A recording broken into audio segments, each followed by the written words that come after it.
Good morning from beautiful Brisbane, Australia, and welcome, Conscious Warriors, to another session where we get to improve our recovery journey. We get to be informed about how we can make conscious steps in our recovery, and we get to share class with a bunch of other people around the globe who absolutely care about each other. And, it's wonderful to be in our amazing group too. So if you are looking for a group of people who are proactive in their recovery and want to cheer you along, and you'd like to do that for them too, please feel welcome to come and join our Facebook family. And as people in the group say, it's one of the best on Facebook because we do actually care for each other. Now this morning I want to bring you some information about self-soothing, okay? Now, the reason why is because with complex trauma, it's not just cut and dried when it comes to self-soothing. And I'm just obviously going to have trouble with the word self-soothing this morning, so we're going to have to take it nice and slow. Now, one of the first things that we need to build an awareness of is internally when we're triggered, we need to know whether the trigger is just emotional. And this is some of the education that the public need as well. Being triggered has come into mainstream language, but not everybody understands that this is... Sorry, I just got a message and I got distracted. Okay, so being triggered can be emotional. So I want you to think of if you're in a situation and you're having a conversation with someone, and people generally say in today's society, oh, they triggered me. Now, often they can mean that's just an emotional trigger, that they pressed something inside of them and I've had an emotional reaction to them. And with complex trauma, being triggered is a whole different chat show, okay? Being triggered means that at an unconscious level, I've been triggered and it's driving a chemical response at the brain level, and all my nervous system is responding, and all of that and how it started was totally out of my control, all right? And this is why we've got to have this language, and we've got to have the willingness to do an internal stock take, if you will, of what's actually happening. Now, this is the catch-22. It can feel initially like it's emotional. So the videos I did at the beginning of the week where I was triggered neurologically and it came out emotionally, I need to build into my life that awareness. So I know that I'm having an instant emotional trigger, but I'm also aware, because of the downhill spiral into depression, that it was triggered neurologically, and I had to be willing to do exercises, to do awareness, to build into myself a deeper belief of the opposite of what was happening. And so much more. There's so much involved in the neurological trigger that we can't cover it all this morning. So when it comes to self-soothing, we need to be willing to say, okay, I need to ask this question.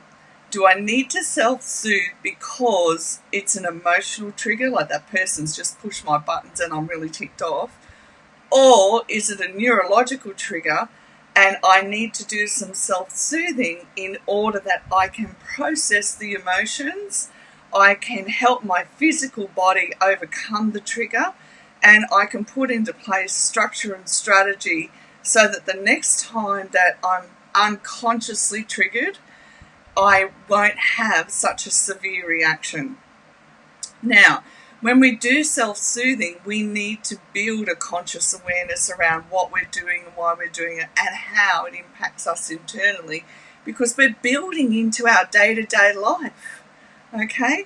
We're making a conscious choice that I'm going to do these practices before I'm triggered, so that when I'm triggered, my mind and my whole brain system, so remember our brain's like this mega computer, and we're building into the apps that are a bit, not fully fired up at this point in time, and we're retraining them to wire. So we're putting in a whole bunch of coding that the brain can now use and say, well, instead of having the old reaction, I've now had experiences where I know that I can act and behave and manage my emotions in a healthier manner. Good morning, girls. It's wonderful to have you here. Good morning, Michelle, Tan, Diana. Diana, this is Friday morning broadcast. The celebration will be in group tomorrow at a different time. Okay, so when our warning siren is going off in our mind, blasting away, we want to keep our self-soothing list at hand, and we also want to have practiced it, okay?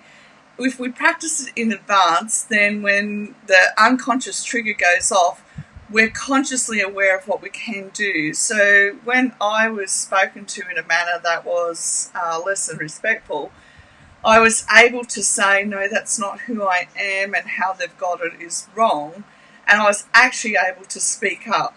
Now, I couldn't stop what was going to happen at the unconscious level and how it was going to affect me physically, but I was at the point where I could speak up and go, right, no, that's not it. That's not what's happening for me, etc., etc. So we have to build it in. Tan, the celebration is the big red meme in group about celebrating our over 1,000 family members now. Okay, so we want to do this self-soothing so we get more in touch with how we're feeling, what directions those emotions are going, and that we begin to feel safe to feel those emotions that feel out of our control. Now, the out of our control part is when we experience the trauma in childhood. Sorry, I just got to turn this fan off.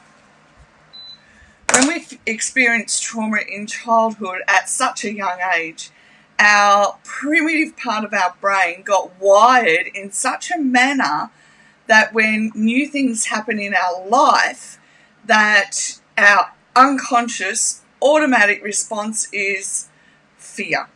Okay? So when somebody hasn't experienced trauma at a very young age, their instant response to something new is, I can manage this. It's an unconscious response, I can manage this, and they go about managing whatever it is. For us, our unconscious response is, how do I manage this? I can't manage this. It's fear-driven, all right? So it's right back in the back of our brain. So what we need to do is build that awareness into when that instant unconscious reaction is happening, so that we can do two things.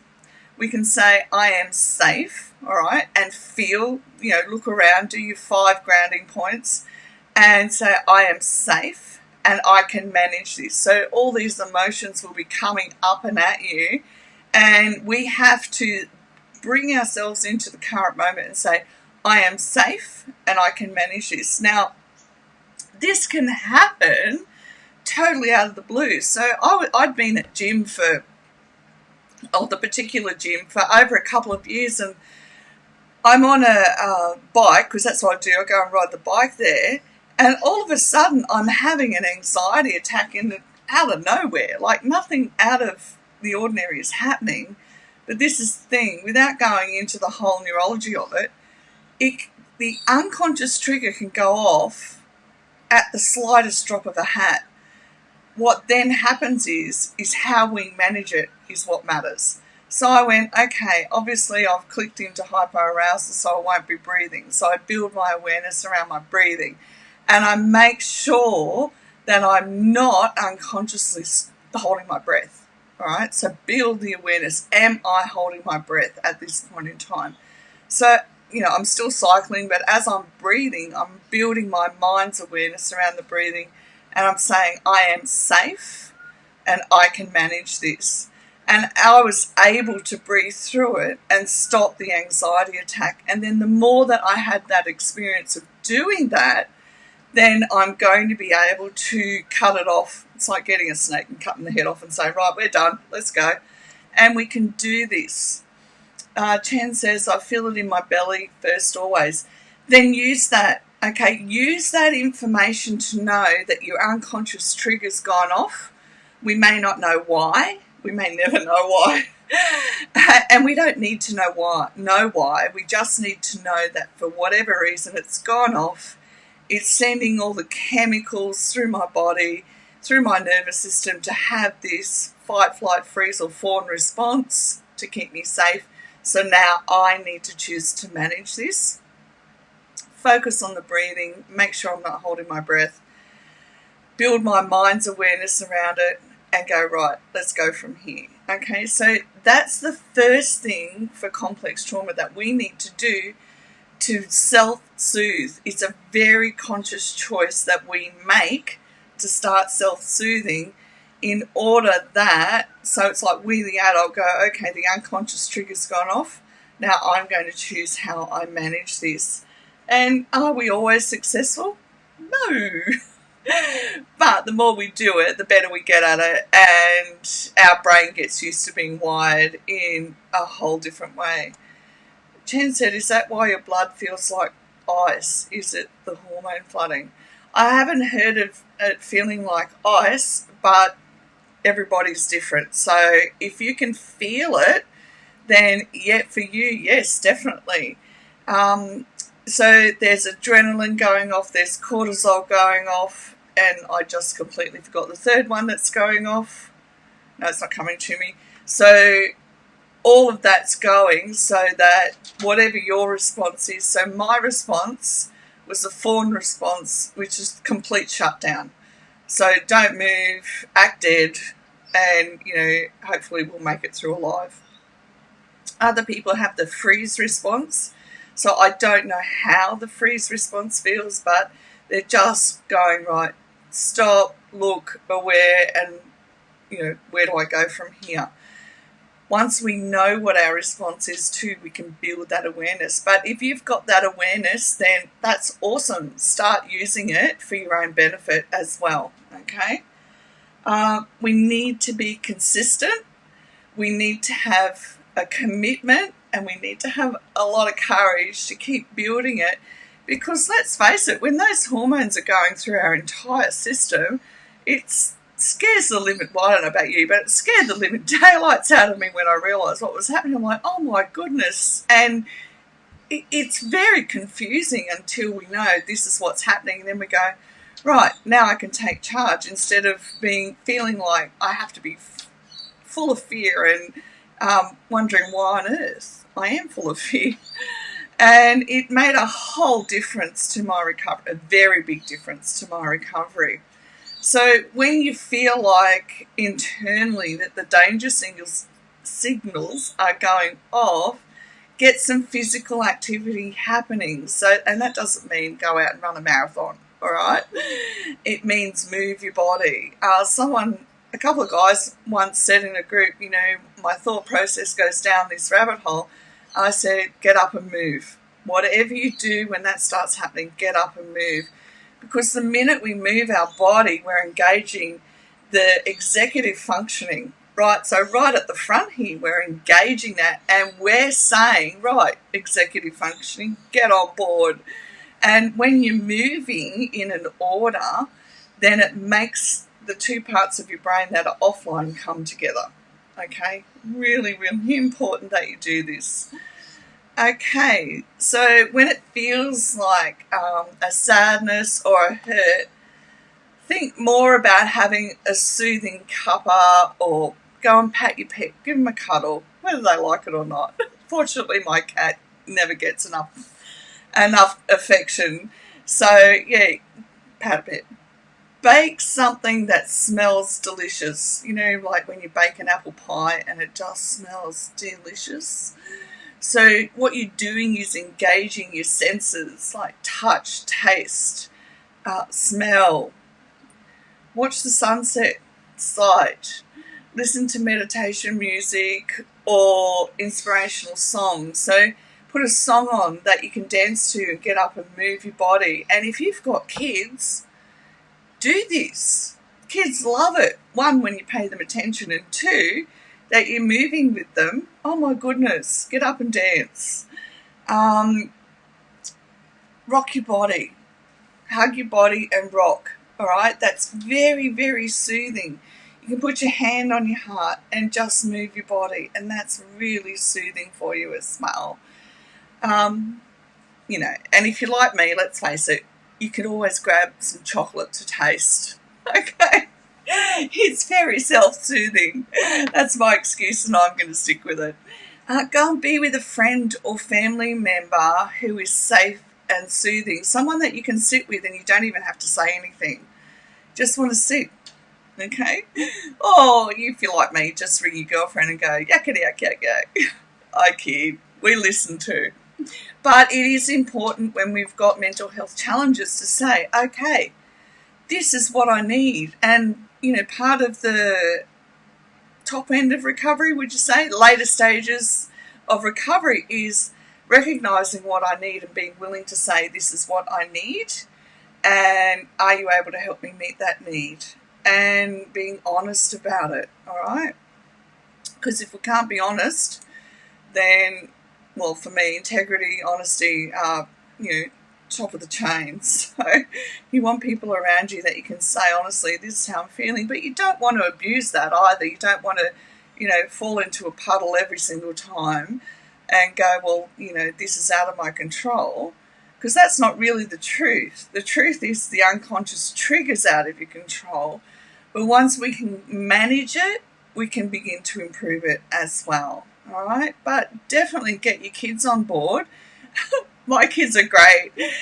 Some years ago, when my brain wasn't as well as it is now, I'd get to the end of the day and I'd be grumpy as and not realise it, because I was using all my mental energy just to get dinner, cook dinner, get things done. This is when I was starting my counselling diploma, and my kids eventually said to me, Mum, are you cranky at us? And I'm like, no, where did that come from? Like, and they said, well, every night when you go to get dinner, you're grumpy. I said, oh, no, I'm not. I'm just tired. I'm trying to keep focused. And see, this is what happens. The mental health can reduce our capacity to stay focused, okay? And I've had to rebuild that capacity to stay focused. So let people have input into your life so that you can see what's happening as well for you, because we don't see every single part of us that's happening. Create self-soothing experiences, because they will involve more than one sense and include an overall feeling of valuing yourself. So when we value ourselves, then we're able to say to people who don't value us, well, I'm sorry, you know, I'm not going down that road. You mightn't say it verbally, but, you know, okay, I'm not going down that road because there's no mutual value. And sometimes that's just a part of life these days, is not everybody's on the same path as us because they're wounded. And we know that we can value others no matter where they're at, but we also need to be prepared to be aware with our mental health that we need to protect it, all right? And we need to say, look, I'm sorry, I can't do that. And to ourselves, I can't go down that road with that person because they're still working their journey, or they don't value other people in the way that I do. And I think that's one of the things that I became very aware of, that the part of trauma that we get raised up with, that where we end up being people pleasers, I realised that it's possible for me to just love somebody unconditionally. And even though it's possible for me to love someone unconditionally, I had to be willing to learn to say, not everybody is healthy for me, okay? And to take action on that, all right? Don't just say it, just go, okay, I need to be aware of the boundaries I've got to have in place. I need to be aware of my own health. Because remember, our mental health is just like every other part of us. I mean, if you had a broken bone, you wouldn't go out and do the same thing again and break it. Okay, well, you might, but you'd hope not to. Do you know what I mean? So we've got to stop doing things that are repeated patterns that take us down old roads. And one of mine is that I used to go out of my way all the time to help people. And that's not a healthy thing to do. okay? We want to give out of our heart when it's full and overflowing, not keep running around like a chook with its head cut off. And if you've ever seen that particular, if you've ever had that particular experience of watching a chook with its head cut off, you know exactly what I mean. My family used to own a farm out the back of Gunnedah in New South Wales, and we were there for the annual, cut the chooks' heads off because they either sold them or stored them or whatever. That's farm life. It just is farm life. So we don't want to be running around like chooks with our heads cut off, and we want to be focused and intentional in our relationships, okay? Another thing you can do is perform an act of kindness, all right? It really helps us shift our heart up and outside of ourselves, and even volunteering helps. So back in the days when I couldn't talk, I used to just get online and help other people because I'd already had years of experience of information and helping other people and so on and so forth. And so even when I couldn't talk, I'd just get on and help other people. So find something that you can do, that you can volunteer at. And it helps us when we connect with other people, no matter how we do it. The connection is what helps us, okay? And when we've got uncomfortable feelings, organise, clean our house, put it in an order. If you're at work, put your desk in order. It helps put the executive part of our brain back on when we begin to put things in an order, okay? And focus on your meaning and or sense of purpose, and this can help us let go of less important things. And prayer and meditation can help here as well. So take time to do some reflection, do some journaling, and ask yourself the vital questions of where am I headed with this? What was my intention when I started this relationship? Where do I want to take it from here? And what do I want to do in the future? Where am I going with my particular life? And we ask these questions not just for ourselves. It's not about being self-centered at all. It's about being a conscious contributor, a conscious participator in our life. And that way we're actually taking care of other people because we're not getting involved in their life if they're not meant to be part of our life. And, we still care about how other people feel. So we've got to do this, be willing to do this whole gentle process as well as a conscious participator in our life and other people's lives. Okay, I'm glad you can relate, Turner. That's great. All right, so that's it for Friday. Now, in group tomorrow, you can look at the big red meme for our celebration, and it'll be 11 a.m. my time, Brisbane, Australia. Jump into group. We're going to have some fun and games and prizes, and we're going to celebrate the fact that we've had an amazing year in group. We've added family members around the globe, and that we really do genuinely care for each other as we take this recovery journey. I wish you all a beautiful Christmas, whatever that looks like, and feel welcome to ask questions at any time. And I see you all sky big. Bye for now.